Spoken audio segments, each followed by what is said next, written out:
I would say that Stu Unger, who I did a book about, was not a great guy.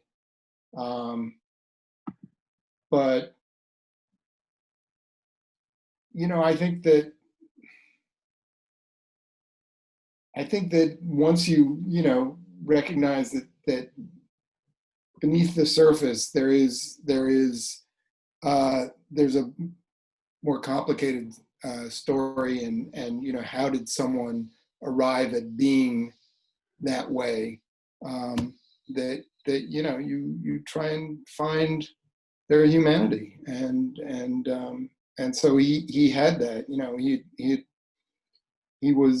He was not a great guy, but there were reasons for that, and those reasons were things that I wanted to look into and understand. And that's I think that your example of the Chaplin biography, I think I would have kept going myself. That it doesn't invalidate it just because you decide you don't like the person. That people are more complex than that. I don't know, but I David, you have much more experience writing biography. I actually try to follow your lead on this, because you are a truly compassionate friend of mine, and I've learned a lot from you over the years, actually, about being compassionate and about seeking to find the human in the villain, or even in simply the weak person. Because look, doing the right thing is most often doing the hard thing, right? I mean, that's sort of the problem, and I guess where you have to do the job of storyteller is you have to let even in tragedy, or even even with a villain, you have to find enough of the humanity in order for people to want to keep understanding that person.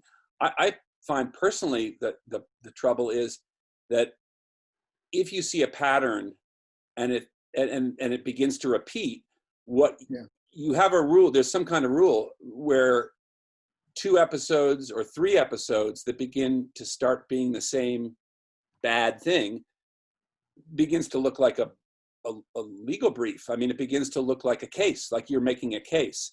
And Ray's question is really a question that is almost a standard, I've found, in particular genres. Biography, I think, is the most overt genre, but it's often, did you like the person? And Ray's point about Justin Kaplan, who himself made a really good point about the trouble with biography as you go along in it, is that it becomes harder and harder to find a subject that you can write about well. And finding a Chaplin who you then cannot stomach has happened to all biographers. Most notably, I remember the idea that David McCullough, who himself had been a painter, was a painter in youth, and continued, I think, in adulthood to paint, was interested in painters and painting, and he chose Picasso, because you're David McCullough, so you choose the biggest painter of all, sort of Norman Mailer chose Picasso as a subject, because who's Norman Mailer going to write about? He's going to write about, if he's going to take a baseball player, it's got to be Babe Ruth. If he's going to take a painter, it's got to be Picasso. This is how it works. You keep having to do the American thing of getting bigger and bigger. Well, suddenly David McCullough figures out, my God, I can't bear this guy. Living with him for 10 more years? No way. So he, X'd out Picasso on the contract and wrote in Truman, and had a great 10 years and wrote a outstanding biography of Harry Truman. So here's the thing for me personally about this, which is I find that if you do find yourself in a point where you're wondering, why is your character, why is the person whose life is being lived here doing this strange or repeatedly, it seems like, not immoral thing, but making a choice that can lead to a sort of loss of integrity, let's say. What's the reason? And it's always a good stone to turn over. It always helps you understand someone better. And so it's just the job is, unfortunately, is to go against all those around the person who now don't want you at all to even see the negative, let alone write about it.